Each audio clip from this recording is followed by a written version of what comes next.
പണിയെത്താം ശ്രീ ആന്റോ. മിന്നൽ വിജയമാണോ?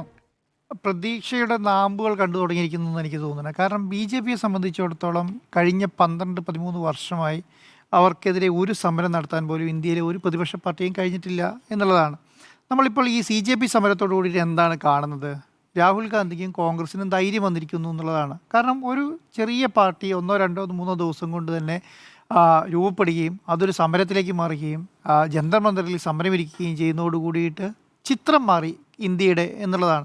ആ ചിത്രം മാറിയതോടു കൂടിയിട്ടാണ് ശരിക്കും പറഞ്ഞാൽ കോൺഗ്രസ്സിന് ബോധോദയം ഉണ്ടായത്. ഇങ്ങനെയൊരു സംവിധാനം ഇതുപോലൊരു പാർട്ടിക്ക് ചെയ്യാൻ കഴിയുമെങ്കിൽ നമുക്ക് എന്തുകൊണ്ട് ചെയ്തുകൂടാ എന്നുള്ളതൊക്കെ പറയും. അപ്പം നേരത്തെ ഇവർ പറയുന്നത് പോലെ സി ജെ പി ഈ നീറ്റ് വിഷയവുമായി ബന്ധപ്പെട്ടിട്ട് കോൺഗ്രസ് ഈ ആരോപണം ഉന്നയിച്ചിട്ടുണ്ട്. ഇത് ശരിയാണ്, ഇത് ഞങ്ങൾ സമരത്തിലേക്ക് എടുത്ത കാര്യമാണ്, ശരിയാണ്, ഇല്ല എന്നുള്ളത്. പക്ഷെ അത് വിജയത്തിലെത്തിക്കാൻ കഴിഞ്ഞിട്ടുണ്ടോ ഇല്ലയോ എന്നുള്ളതാണ്. എല്ലാ കാര്യങ്ങളും കോൺഗ്രസ് പാർലമെൻറ്റിലും പിന്നെന്താണ് അതാത് സ്റ്റേറ്റ് നിയമസഭകളിലും ഒക്കെ അവർ പ്രതിഷേധം സംഘടിപ്പിക്കാറും അതിനെ മുന്നോട്ട് കൊണ്ടുപോകാറുമുണ്ട്. പക്ഷേ അതൊന്നും ബി ജെ പിയെ പേടിപ്പിക്കുന്നത്ര വലിപ്പത്തിൽ വളരാൻ കഴിഞ്ഞിട്ടില്ല എന്നുള്ളതാണ് ഏറ്റവും പ്രധാനപ്പെട്ട കാര്യം. ഈ സി ജെ പി സമരത്തോടുകൂടി എന്താ സംഭവിച്ചത്? സി ജെ പി സമരത്തോടുകൂടി ഇന്ത്യയിലെ യുവാക്കൾ ഡൽഹിയിലേക്ക് എത്തി, അതൊരു വലിയ സമരമായി മാറി. അതിനെ ബി ജെ പി നേരിട്ട രീതി നമ്മൾ കണ്ടു, എങ്ങനെയാണ് നേരിടുന്നത് നമ്മൾ കണ്ടു, പോലീസ് എങ്ങനെയാണ് പ്രവർത്തിച്ചെന്ന് കണ്ടു, പിന്നെ സൈന്യത്തിൻ്റെ ഭാഗത്തു നിന്ന് എങ്ങനെയാണ് പ്രവർത്തനം വന്നതെന്ന് നമ്മൾ കണ്ടു. അപ്പോൾ ഇതൊക്കെ എങ്ങനെയാണ് മനസ്സിലായത് ഇങ്ങനെയാണ് ഇതിനെ കൈകാര്യം ചെയ്യുന്നതെന്നും ഇതുപോലെ ബി ജെ പി കൈകാര്യം ചെയ്തു എന്നും മനസ്സിലാക്കാൻ തന്നെ ശരിക്കും കോൺഗ്രസ്സിനൊരു 20-22 ദിവസം എടുത്തു എന്നുള്ളതാണ്. അതിനുശേഷമാണ് പ്രധാനമന്ത്രിയുടെ വസതിയിലേക്കുള്ള യാത്ര നടത്തുന്നത്. അപ്പം ഞാൻ അതിൻ്റെ ഏറ്റവും പ്രധാനപ്പെട്ട കാര്യം അത് ആ യാത്ര സമരം സംഘടിപ്പിക്കുന്ന കാര്യം ആരോടും പറഞ്ഞിട്ടില്ല എന്നുള്ളതാണ്. ഒരു കോൺഗ്രസ് നേതാക്കന്മാരോട് പോലും പറഞ്ഞിട്ടില്ല. മല്ലികാർജ്ജുന ഖാർഗെയുടെ പിറന്നാൾ ആഘോഷത്തിന് പങ്കെടുക്കാൻ എല്ലാ നേതാക്കന്മാരോടും അവിടേക്ക് വരാനാണ് പറഞ്ഞിരിക്കുന്നത്. എന്തുകൊണ്ടാണ് അങ്ങനെ പറയാനുള്ള കാരണം? അതിൻ്റെ ഉള്ളിൽ നിന്ന് തന്നെ ചോർത്തിപ്പോകാനുള്ള സാധ്യതയുണ്ടെന്ന് രാഹുൽ ഗാന്ധിക്ക് മനസ്സിലാക്കിയിട്ട് തന്നെയാണ്. അപ്പം അതുകൊണ്ട് നിങ്ങളിത് വരൂ എന്ന് പറയുകയും സഡനായി ഒരു സർജിക്കൽ സ്ട്രൈക്ക് പോലെ നേരെ പ്രധാനമന്ത്രിയുടെ വസതിയുടെ മുന്നിൽ പോവുകയും സമരമിരിക്കുകയും ചെയ്യുന്നു.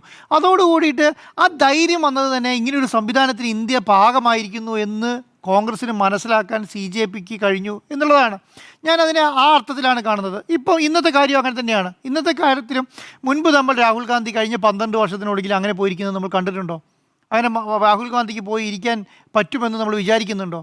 കാരണം എന്തുകൊണ്ടാണ്? അതൊരു പ്രതിപക്ഷ പാർട്ടിയുടെ കോൺഗ്രസ് ബി ജെ പി എങ്ങനെ കൈകാര്യം ചെയ്യും എന്നുള്ളത് മനസ്സിലാക്കാനുള്ളൊരു ശൈലി കോൺഗ്രസ്സിന് ആയിട്ടുണ്ടായിരുന്നില്ല. ആ ശൈലിയിൽ അവർ ഇ ഡിനെ വെച്ച് കൈകാര്യം ചെയ്യുമോ, ഇൻകം ടാക്സിനെ കൈകാര്യം ചെയ്യുമോ, അല്ലെങ്കിൽ മുൻപത്തെ നാഷണൽ ഹെറാൾഡ് കേസുമായി ബന്ധപ്പെട്ട് കൈകാര്യം ചെയ്യുമോ, എങ്ങനെയാണ് ബി ജെ പി നേരിടാൻ പോകുന്നതെന്ന് മനസ്സിലാക്കാൻ കോൺഗ്രസ്സിന് കഴിഞ്ഞിട്ടില്ല എന്നുള്ളതാണ്.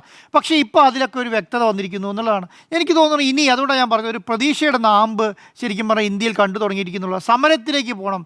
ഇതൊരു അരാജകത്വം സൃഷ്ടിക്കുന്ന രീതിയിലേക്ക് ഭരണകൂടങ്ങൾ മാറിയിട്ടുണ്ട്. നമ്മളൊരു ഒരു വിദ്യാർത്ഥിക്കെതിരെ ഒരു രാജ്യത്ത് പെല്ലറ്റ് തോക്ക് ഉപയോഗിക്കുക എന്ന് പറഞ്ഞാൽ എന്താണ് വിചാരിക്കുന്നത്? കാരണം 10, 15 അല്ലെങ്കിൽ 20, 22 വയസ്സുള്ള കുട്ടികൾക്ക് നേരെയാണ് പെല്ലറ്റ് തോക്ക് ഉപയോഗിക്കുന്നത്. ഒരു പെല്ലറ്റ് തോക്കിൽ നിന്ന് 400-500 ഉണ്ടകളാണ്, കാരണം പെല്ലറ്റുകളാണ് പുറത്തേക്ക് വരുന്നത്. അതൊരു ശരീരത്ത് എവിടേക്കാണ് കൊള്ളുന്നതെന്ന് ആലോചിച്ച് നോക്കുക. ഒരാളുടെ ശരീരത്ത് 200-ലധികം പെല്ലറ്റ് ഉണ്ടകൾ കൊണ്ടുവരണമെങ്കിൽ അതിൻ്റെ ഒരു വലിപ്പം ഒന്ന് ആലോചിച്ച് നോക്കി. ഒരു ശരീരത്താണ് ഞാൻ പറയുന്നത്. അതെന്ന് പറഞ്ഞാൽ ആളെ മരണത്തിലേക്ക് നയിക്കില്ലെങ്കിലും അതനുഭവിക്കുന്ന വേദന എന്താ? കണ്ണിൽ ഒരു പെല്ലറ്റ്, നമ്മുടെ ഒരു കരട് പോയുള്ള അവസ്ഥ ആലോചിച്ച് നോക്കുക, അവിടെ ഒരു പെല്ലറ്റ് തെറിച്ചാലുള്ള അവസ്ഥ ആലോചിച്ച് നോക്കിക്ക്. അപ്പം അങ്ങനെ ഒരാളെ കൂട്ടി ഒരു പോലീസ് സ്റ്റേഷൻ്റെ മുന്നിലേക്ക് പോകുമ്പോൾ അതിനൊരു വലിപ്പം രാഹുൽ ഗാന്ധി കാണുന്നു എന്നുള്ളതാണ്. ഞാൻ അതുകൊണ്ടാണ് വളരെ പ്രതീക്ഷയോട് കൂടിയിട്ടാണ് ഞാൻ ഇതിനെ കാണുന്നത്. കാരണം അത് കാണാൻ അവർക്ക് കഴിഞ്ഞിട്ടുണ്ട് എങ്കിൽ, അതിനുവേണ്ടി സമരം ഇരിക്കാൻ കഴിഞ്ഞിട്ടുണ്ടെങ്കിൽ ഈ രാജ്യത്തിന് വേണ്ടി പലതും ചെയ്യാൻ കഴിയും കോൺഗ്രസ്. ഇനി ആ രീതിയിലേക്ക് മാറണം കോൺഗ്രസ്. ഞാൻ വളരെ പോസിറ്റീവായി കാണുന്ന കാര്യം, ഒരു സ്ഥലത്ത് സി ജെ പിയുടെ സമരം നടക്കുന്നു എന്നുള്ളതാണ്. സി ജെ പിക്ക് എന്തായാലും പാർലമെൻറ്റിൽ അംഗങ്ങളില്ലല്ലോ. പാർലമെൻറ്റിൽ സമരം നടത്താൻ കഴിഞ്ഞത് ആർക്കാണ്? അത് ഇന്ത്യ മുന്നണിക്ക് മാത്രമാണ്. അതിൻ്റെ അകത്ത് സി പി എം നല്ല രീതിയിൽ പണിതു, സി പി ഐ നല്ല രീതിയിൽ ചെയ്തു, മറ്റുള്ള പാർട്ടികൾ നല്ല രീതിയിൽ പങ്കെടുത്തു, കോൺഗ്രസ് നല്ല രീതിയിൽ പങ്കെടുത്തു, ഇന്ത്യ മുന്നണി നല്ല രീതിയിൽ ഈ പറയുന്ന പാർലമെൻറ്റ് സമ്മേളനത്തിൽ പെർഫോം ചെയ്തു എന്നുള്ള കാര്യത്തിൽ ആർക്കും സംശയം വേണ്ട. നല്ല രീതിയിൽ പെർഫോം ചെയ്തു. അപ്പോൾ സി ജെ പിയുടെ സമരവും പാർലമെൻറ്റിലെ കോൺഗ്രസിൻ്റെ അല്ലെങ്കിൽ ഇന്ത്യ മുന്നണിയുടെ സമരവും അതുപോലെ തന്നെ ഇടതുപക്ഷ പാർട്ടികൾ സി ജെ പിക്ക് കൊടുത്ത പിന്തുണയും എല്ലാം കൂടി കൂടുന്നതാണ് ഒരു വിജയം എന്ന് ഞാൻ വിചാരിക്കുന്നത്. അല്ലാതെ കോൺഗ്രസിൻ്റെ മാത്രം വിജയമോ, രാഹുൽ ഗാന്ധിയുടെ മാത്രം വിജയമോ, അല്ലെങ്കിൽ പ്രതിപക്ഷ പാർട്ടിയുടെ മാത്രം വിജയമോ, സി ജെ പിയുടെ മാത്രം വിജയമായിട്ടോ ഞാനിതിനെ കാണുന്നില്ല. പക്ഷേ ഇപ്പോഴെന്താണ് സംഭവിച്ചിരിക്കുന്നത്?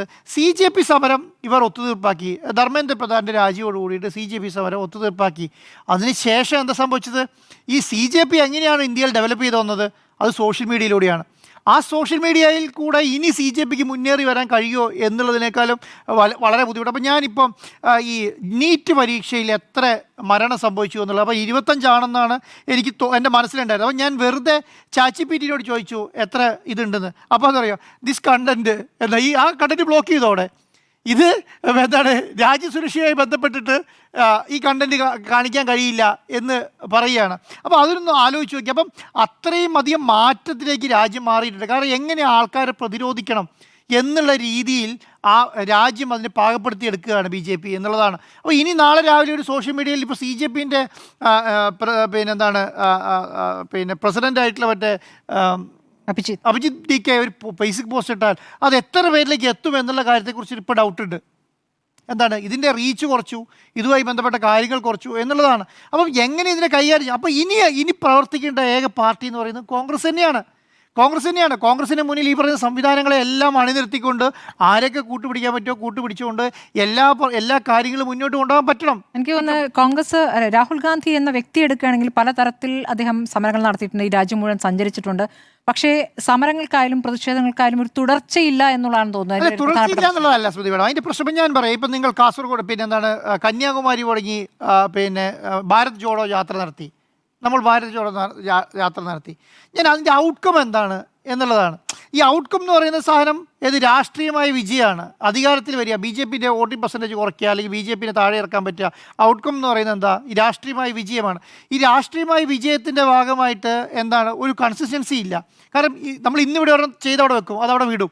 അടുത്ത ആഴ്ച വേറെ ഒരെണ്ണം പോയി തൊടും, അതവിടെ വിടും. അത് കഴിഞ്ഞിട്ട് അടുത്ത ആഴ്ച വേറെ ഒരെണ്ണം പോയി തൊടും, അതവിടെ വിടും. അപ്പോൾ ഇങ്ങനെ ഓരോ പാർലമെൻറ്റ് സമ്മേളനത്തിനും വേണ്ടിയിട്ട് മാത്രം ഒരു കൈകാര്യം ചെയ്തുകൊണ്ടിരുന്ന രീതിയിലാണ്. ഇപ്പം ഞാൻ പറയാം, എന്തുകൊണ്ടാണ് പഞ്ചാബിൽ ഭരണം നഷ്ടപ്പെട്ടതും പഞ്ചാബിൽ ഭരണം വന്നതും എന്താണ്?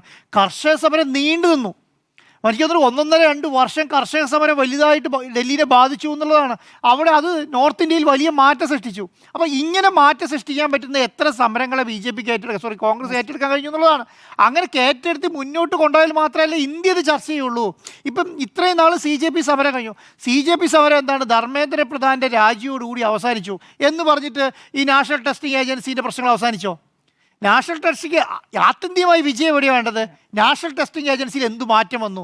ഇനി എങ്ങനെയാണ് നീറ്റിനെ കൈകാര്യം ചെയ്യുന്നത്? ഏത് രീതിയിലാണ് നീറ്റ് മുന്നോട്ട് കൊണ്ടുപോകാൻ പോകുന്നത്? നാഷണൽ ടെസ്റ്റിംഗ് ഏജൻസി എന്തൊക്കെ മാറ്റം വരുത്തും എന്നുള്ളതാണല്ലോ ആത്യന്തികമായ വിജയം എന്ന് പറയുന്നത്. അത് ധർമ്മേന്ദ്ര പ്രധാൻ്റെ രാജിയോടുകൂടി ഇത് അവസാനിച്ചോ? അതിനെ മുന്നോട്ട് വെക്കാൻ എന്തുകൊണ്ടാണ് CJPക്ക് കഴിയാത്തത്? നമ്മൾ ആലോചിക്കേണ്ടത് എന്തുകൊണ്ട് CJPക്ക് അതുമായി മുന്നോട്ട് കൊണ്ടുപോകാൻ ആ സാധനം എന്തുകൊണ്ട് കോൺഗ്രസ് ഏറ്റെടുക്കുന്നില്ല എന്നുള്ളതാണ്. ഞാൻ പറയുന്നത് എങ്ങനെയാണ് നീറ്റിന് കൈകാര്യം ചെയ്യുന്നത് എന്നുള്ളത് കോൺഗ്രസ് പറയുന്ന പോലെ നടക്കണ്ടേ? പക്ഷേ ആദ്യം ഉന്നയിച്ച കോൺഗ്രസ് ആണ്. ഞാൻ പറഞ്ഞത് കോൺഗ്രസ് എല്ലാ കാര്യം ഉന്നയിക്കുന്നുണ്ടെന്നേ. ഞാൻ ഇല്ല എന്നല്ല ഞാൻ പറയുന്നത്. ഞാനിത് വളരെ പോസിറ്റീവായിട്ട് കാണുന്നത്.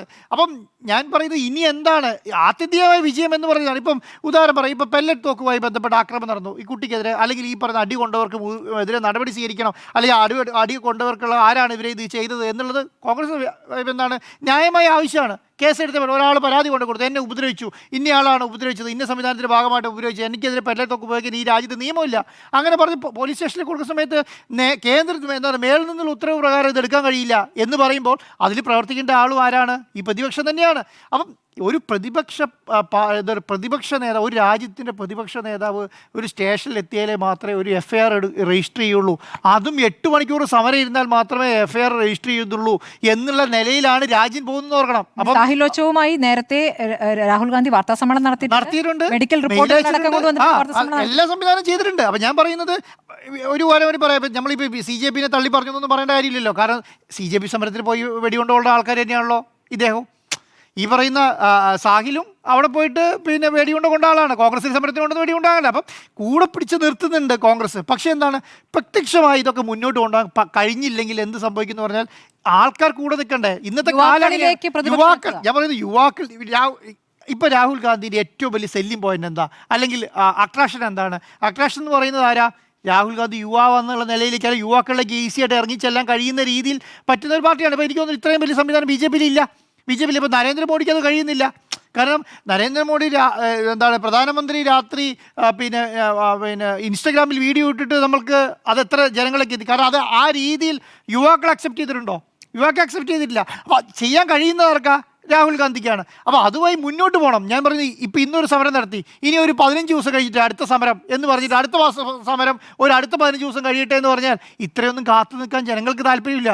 അവർ പറയും ഇത് ഇവർക്ക് ആത്മാർത്ഥത ഇല്ലാത്തതുകൊണ്ട് ഇതുമായി മുന്നോട്ട് പോകാൻ പറ്റാത്തതാണ്. ഞാൻ പറയുന്നത് അന്ന് പത്രസമ്മേളനം നടത്തി 2 ദിവസം കൊണ്ടോ 3 ദിവസം കൊണ്ടോ തീരുമാനം ഇല്ലെങ്കിൽ 4-ാമത്തെ ദിവസം ചെയ്യേണ്ട കാര്യമാണത്. ഇത് 1 മാസം കഴിഞ്ഞിട്ടല്ല. കാരണം ഇത് ചെയ്യാൻ വേണ്ടി CJP വരും നമ്മൾ പ്രതീക്ഷിക്കരുത്. കാരണം എന്താ, CJP ഒരു പ്രതിപക്ഷ പാർട്ടിയല്ല, അവർക്ക് MP-മാരില്ല, അവർക്ക് MLA-മാരില്ല, ഒരു സംസ്ഥാനം അവർ ഭരിക്കുന്നില്ല, അവരുടെ ഫിനാൻഷ്യലി സൗണ്ട് അല്ല. ഇവരോട് BJP-നെ പോലെ ഇത്രയെങ്കിലും അവർ ചെയ്ത് ഈ സമയത്ത് എത്തിച്ചല്ലോ എന്നുള്ളത് മാത്രം കണ്ടാൽ മതി. അപ്പോൾ ഞാൻ വിചാരിക്കുന്നത് കോൺഗ്രസിൻ്റെ തുടക്കമാണ്.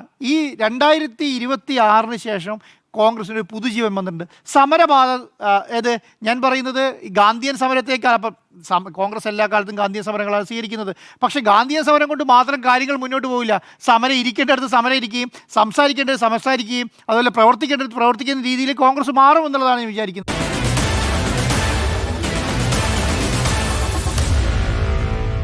Meet the editors.